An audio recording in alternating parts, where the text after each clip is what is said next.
We talk a lot about Marvel and DC here at FANDOM. And a lot of people even ask me just as a journalist, oh, who's your favorite?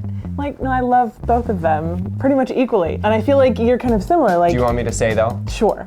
Okay, here it is, the big answer. My favorite, and this is such a cop-out answer, you'll see why. The DC villains were always my favorite. Yeah.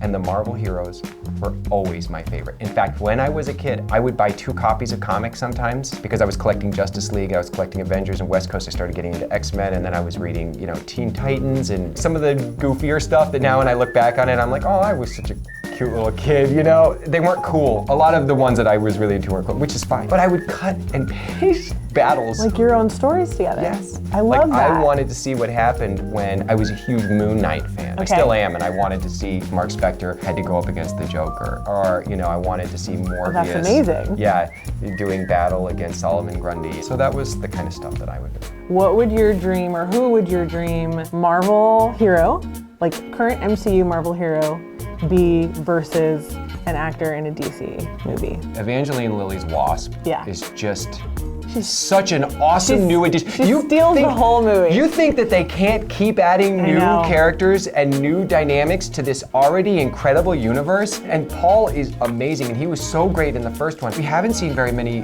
female faces yet getting to, we've had an awesome Black Widow, we've had an awesome Scarlet Witch, we've had some really cool villains, obviously in the DC side, an incredible Wonder Woman, some other awesome characters I'm sure I'm forgetting, but holy crud. Yeah. Evangeline's Wasp is so awesome. So right now, if I was gonna go make the movie, I was thinking it would be really cool to see maybe Wasp battles Harley, even though I always think it's silly because Wasp would just whoop her in like 5 seconds. She can she's got the taser, she's got the ability to shrink. But that would be a really fun sequence to set up, I would love to see that. It would be great to see like Harley holding the big sledgehammer, but then like a little wasp. Right. Just on the top. And you realize the smaller she gets, the more powerful her punch gets, right? Yeah. So that would be pretty rad.